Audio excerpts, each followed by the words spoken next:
Hi ನಮಸ್ಕಾರ, idea ನ್ಯೂಸ್ಗೆ ಸ್ವಾಗತ. ವೀಕ್ಷಕರೇ, ಇಂದಿನ ಕಾರ್ಯಕ್ರಮ ಏನು ಅನ್ನೋದನ್ನ ನೋಡೋಣ. ವೀಕ್ಷಕರೇ, ಕಳೆದ 2 ದಿನಗಳ ಹಿಂದೆ ಕಲ್ಪಿಲ್ ಪ್ರಕಾಶ್ ಅವರು ನಮ್ಮ ಜೊತೆ ಸುದ್ದಿಗೋಷ್ಠಿ ಕೊಟ್ಟರು. ಆದ್ರೆ ಎಪಿಸೋಡ್ 1ರಲ್ಲಿ ಏನ್ ಹೇಳಿದ್ದಾರೆ ಅನ್ನೋದನ್ನ ನೀವು ನೋಡಿದ್ರಿ.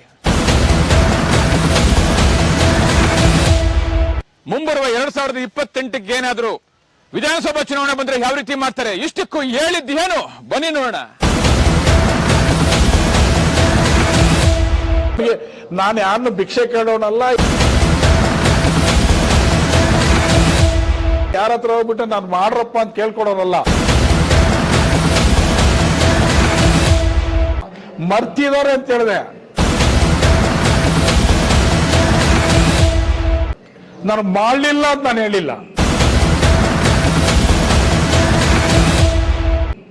ಸೊ ಇಷ್ಟೆಲ್ಲ ಆದ್ಮೇಲೆ, ಇಷ್ಟೆಲ್ಲ ಸೇವೆ ಆದ್ಮೇಲೆ ನಿಮ್ಮನ್ನ ಸುಮಾರು ಜನರು ಬಳಕೆ ಮಾಡಿಕೊಂಡು ನಿಮ್ಮ ಹತ್ರ ಬಂದು ಗೆದ್ದ ನಂತರ ಇಷ್ಟೆಲ್ಲ ರಾಜಕಾರಣಿಗಳು ಸೈಲೆಂಟ್ ಆಗಿರೋದು ಯಾಕೆ? ಅಂತ ಸೈಲೆಂಟ್ ಇರೋದ್ರನ್ನ ನೀವು ಹೊಗಳ್ತಾ ಇರೋದು ಯಾಕೆ?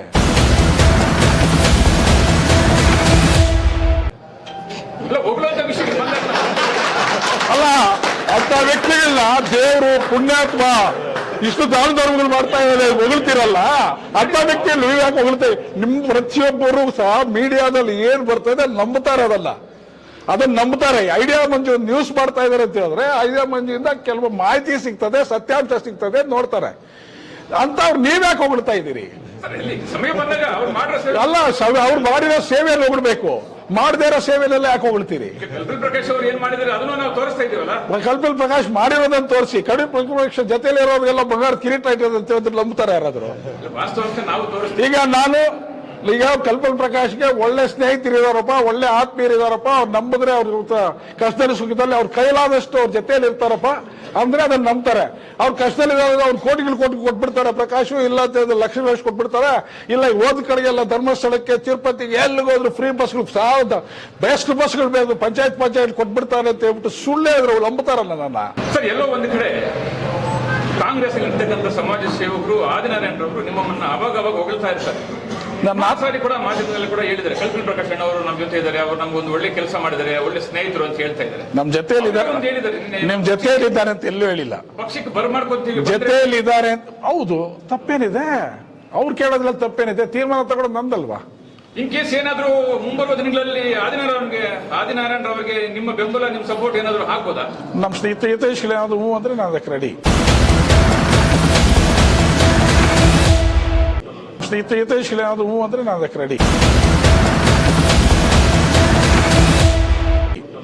ಸೊ ಇನ್ ಕೇಸ್ ಏನಾದ್ರು ಅವರೆಲ್ಲರೂ ಪಕ್ಷದಲ್ಲಿ ಒಪ್ಕೊಂಡು ಮತ್ತೆ ನಿಮ್ಮ ಬಳಗದ ಇವೆಲ್ಲ ಯುವಕರು ಒಪ್ಕೊಂಡ್ರೆ ಕಾಂಗ್ರೆಸ್ ಏನಾದ್ರು ನೀವು ಬೆಂಬಲಿಸ್ತೀರಾ? ಅದನ್ನೇನು ನಾನು ತೀರ್ಮಾನ ತಗೊಂಡಿಲ್ಲ. ಪಕ್ಷದ ಬಗ್ಗೆ ಯಾವುದೇ ತೀರ್ಮಾನ ಇಲ್ಲ. ನನಗೆ ದೇಶದ ಬಗ್ಗೆ ಯಾವ ಪಕ್ಷಕ್ಕೆ ಅಭಿಮಾನ ಜಾಸ್ತಿ ಇರೋದು ಆ ಪಕ್ಷದ ಕಡೆ ನಾನು ಇರ್ತೀನಿ. ಅದು ಯಾವುದೇ ಪಕ್ಷ ಆಗ್ಬೋದು. ನನ್ನ ದೇಶ, ನನ್ನ ಧರ್ಮ ಅಂತ ಬಂದಾಗ ಯಾರು ನೀಡ್ತಾರೆ ಅಂದ್ರೆ ಇನ್ನೊಂದು ಧರ್ಮನ್ನ ಕಡಿಮೆ ಮಾಡೋದಲ್ಲ, ಇನ್ನೊಂದು ಧರ್ಮನ್ನ ತೆಗಳೋದಲ್ಲ. ಈ ಭಾರತ ದೇಶದಲ್ಲಿ ಬದುಕೊಂಡು ಪ್ರತಿಯೊಬ್ಬನು ಭಾರತೀಯನೇ. ಅವನು ನಮ್ಮ ದೇಶವನ್ನ ಯಾರು ಗೌರವಿಸ್ತಾನೆ, ಆ ಗೌರವಕ್ಕೆ ಅಂತ ಗೌರವಿಸುವಂತ ವ್ಯಕ್ತಿಗಳು ಯಾರು ಗುರುತಿಸ್ತಾರೆ ಆ ಪಕ್ಷದ ಅಭಿಮಾನಿ ನಾನು.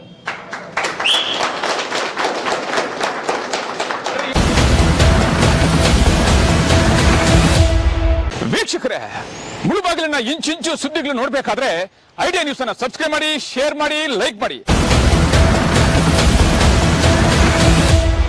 ನಮಸ್ತೆ ಎಲ್ಲ ನನ್ನ ಪ್ರೀತಿಯ ಕನ್ನಡಾಭಿಮಾನಿಗಳಿಗೆ, ಕಲಾಭಿಮಾನಿಗಳಿಗೆ ನಿಮ್ಮ ಪ್ರೀತಿಯ ಶಿವಾರ ಉಮೇಶ್ ಮಾಡೋ ನಮಸ್ಕಾರಗಳು. ಕೋಲಾರದ ಸಮಸ್ತ ಬಂಧುಗಳು, ಕರ್ನಾಟಕದ ಎಲ್ಲ ಕಲಾಭಿಮಾನಿಗಳು, ಕನ್ನಡಾಭಿಮಾನಿಗಳು ಈ ಐಡಿಯಾ ನ್ಯೂಸ್ ಚಾನಲ್ನ ಸಬ್ಸ್ಕ್ರೈಬ್ ಮಾಡ್ಕೊಳ್ಳಿ, ಬೆಂಬಲಿಸಿ, ಆಶೀರ್ವದಿಸಿ, ಆನಂದಿಸಿ, ವಿವೇಚಿಸಿ, ವಿಚಾರಿಸಿ. ಐಡಿಯಾ ನ್ಯೂಸ್ ಚಾನಲ್ಗೆ ತಾವೆಲ್ಲರೂ ಕೂಡ ಚಂದರ್ರಾಜ್. ಧನ್ಯವಾದಗಳು.